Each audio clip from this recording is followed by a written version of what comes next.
Hi everyone, it's Matt from The Pen Habit. Welcome back to another video.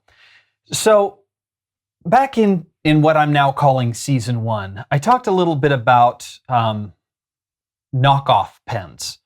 And especially those pens that come from China that are knockoffs of designs that are kind of iconic to other companies.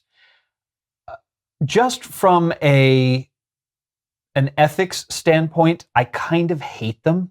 I kind of really dislike that, and I try not to buy pens that are just 100% flat knockoffs of other pens, which is one of the reasons why I've never bought one of the pens in today's review. But one of my viewers, Chris, was kind enough to send this and a couple of other pens to me along with a letter.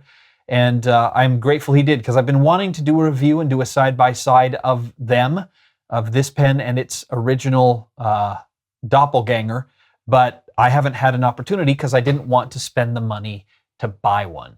Now granted, the money to buy one is minuscule. The pen in question is this pen. This is the Jinhao 599. And in case you don't recognize the profile, it's a pretty darn close knockoff to the Lamy, Safari, All-Star, and Vista. So let me show you what I mean here.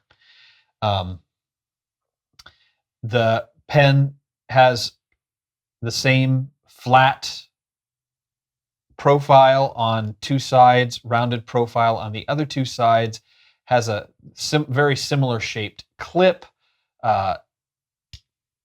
This has the cutout, which this does not. But you start to see even more similarities when you pull the pen apart. So here on my All-Star, you've got a triangular section with a rounded bottom. Have a triangular section with a rounded bottom here. The nib on the All-Star it's a kind of a clip-on nib, as is the nib for the Jinhao. The shape of the nib is slightly different, and they didn't actually punch the breather hole out on the Jinhao. If you look at the top of the pens, you've got the little cross here, and you've got kind of a black type jewel thing. Likewise, on the bottom of the pen, they're very similar. So yeah, it's a pretty darn close knockoff. Now, perhaps the video for which I have taken the most flack since releasing it was my review of the Lamy Safari, Lamy Vista, and Lamy All-Star. I don't like them. Never have. I don't like the look. I don't like the feel in the hand. I don't like the grip. I've never found the nibs to be particularly amazing. They're fine for what they are, but they're just not all that to me. So to get a knockoff, which already has a strike against it, of a pen I didn't like in the first place, which is another strike against it, kind of didn't set me in a great state of mind when I was doing this review. I've tried to put as much of that aside as I can, but let's talk through the specs. Oh, the other thing I wanted to point out is here on the Lamy, you can see it where they engraved it, where on the Jinhao they just screen printed it on. Obviously, I showed you the clip. The design's very similar. The clip is not the horseshoe style clip so much as it is just a flat clip with a cutout. It's pretty stiff, but not so stiff you can't actually get it around the pocket. The pen is made out of metal, brass it appears to be, instead of the aluminum of the All-Star or the plastic of the Vista and the Safari. So because of that, it's got a little more heft, feels a little more solid.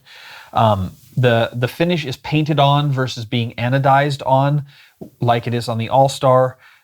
So I suspect this could chip fairly easily, but I don't know because I haven't carried it around a whole lot.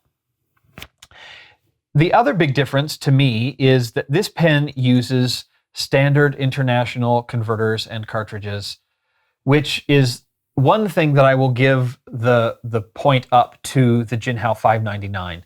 I don't love the fact that Lamy's cartridges are proprietary. I don't love the fact that they use proprietary converters, and I really don't love the fact that they don't include a converter with the pen. Whereas with this pen, it did come with a converter. It's a standard international, so you can use other converters and other cartridges, and the pen was only $2. So, when you've got a $2 pen with a standard international converter versus a $45 pen that doesn't come with a converter, that and the converter's proprietary on top of that, that's another point in favor of the Jinhao, unfortunately. So let's talk stats. Comes in a whole variety of colors, and the colors change. You can buy them on eBay, whole sets of them in a bunch of different colors. It's 14 grams without the cap and 26 grams with the cap. So the cap is almost as heavy as the pen itself. You're looking at 138 millimeters with the cap on, so fairly decent sized pen, and 129 without the cap. So this is a pen that does not need to be posted, and I would not recommend posting.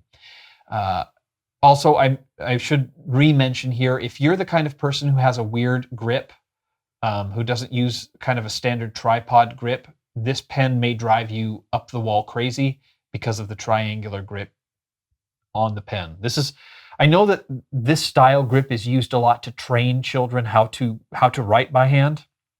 But if you've learned, especially here in the US where we don't teach kids how to write by hand properly, and in many cases at all anymore, if you've got a bad grip, or not a bad, that's the wrong word. If you've got a different grip, this grip may not fit you. But again, it's a $2 pen, so not the end of the world if it doesn't. It can be posted. And when it's posted, it's a very long 170, and it's fairly back heavy. I mean, it's kind of balanced here, but it gets pretty back heavy with such a heavy cap and being so long. Let's see. We've got a 10.5 millimeter grip in the middle here, 12.5 millimeters at the widest point of the barrel, and 13.5 millimeters at the widest point of the cap. Really quickly, the nib on this is not marked with the size, so I don't know what size nib it is. It runs very fine. So for the case of this review, I'm going to call it a fine, but it may even be an extra fine. I don't know for sure. So anyway, let me depost the cap and do our writing sample. So this is the Jinhao 599 with a steel nib. And this is, I'm going to call it a fine, but I'm actually thinking it might be an extra fine. It's got a very, very fine line here. The ink for today is Noodler's Green. Got a sample of this ink, and I like it, but I haven't bought a bottle of it because I've got so many stinking bottles of ink. Last count, I think I had 107 bottles of ink. 107 bottles of ink. It would take me 40 lifetimes to get through that much ink. Good grief. So I just haven't bought any more ink because when am I ever going to get around to using it? But I do like this green quite a bit. And the paper is a Rhodia dot pad, as it always is. So really quickly, the dryness here, I haven't used this pen for a few days, so it did dry out on me. That's kind of why it was a little skippy, but I haven't seen a lot of skippiness other than that. It's just this pen's been sitting unused for a little while. So, quote from one of my favorite celebrities of all time.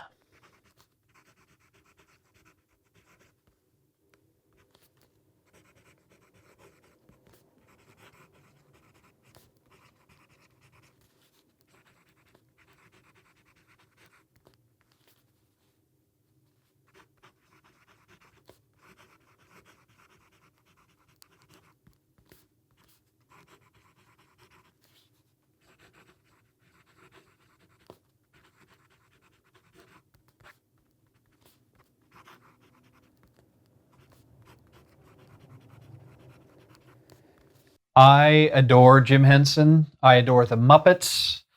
I am a huge Muppets fan. I've been following Muppet boards back when they were still we were still using news groups on and Usenet on the internet back in the day.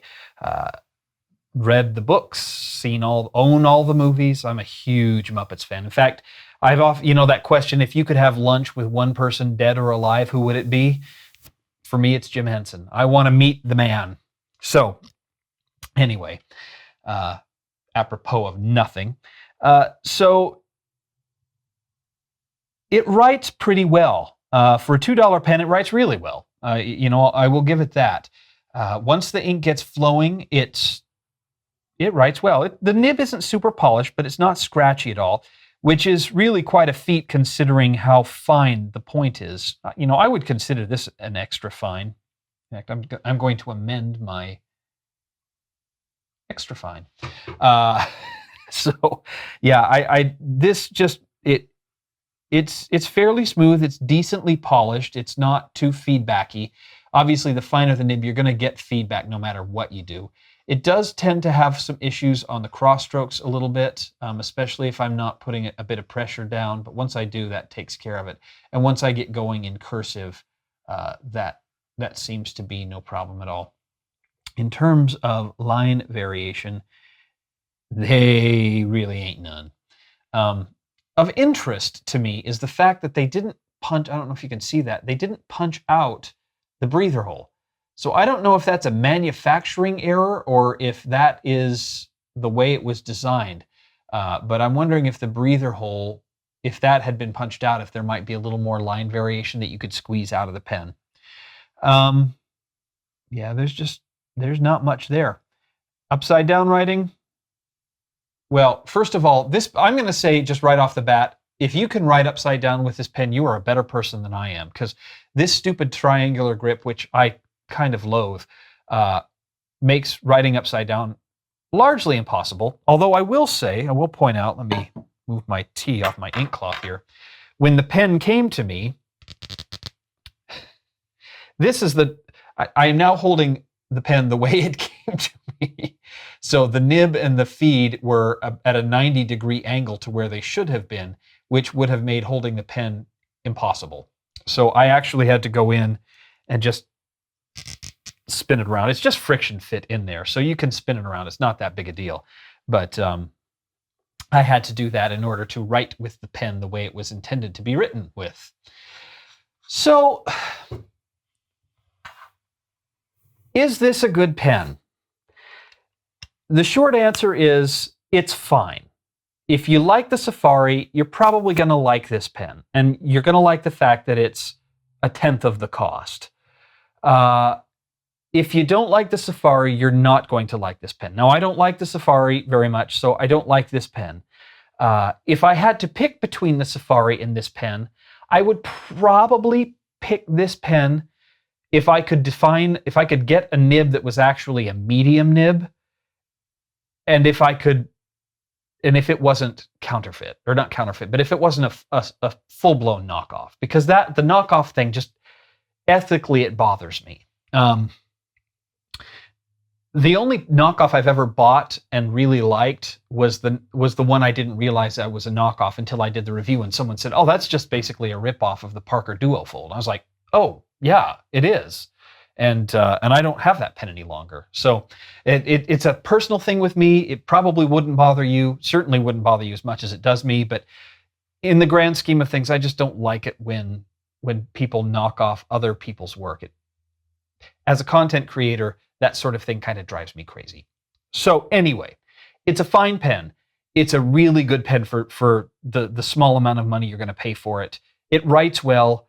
It's got a lot of the same features that you're going to get in the much beloved, to my sense of astonishment, Safari, Vista, and All-Star. Great colors, writes fairly well. For what is in essence a $2 pen, it's a good deal. It's a really good deal. And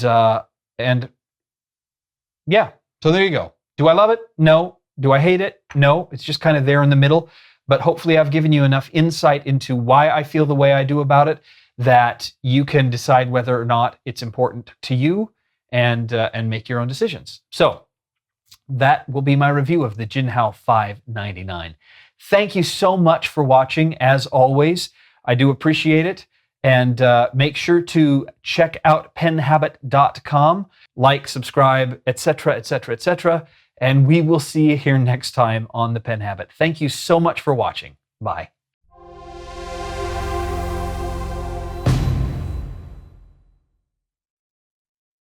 One cheap knockoff.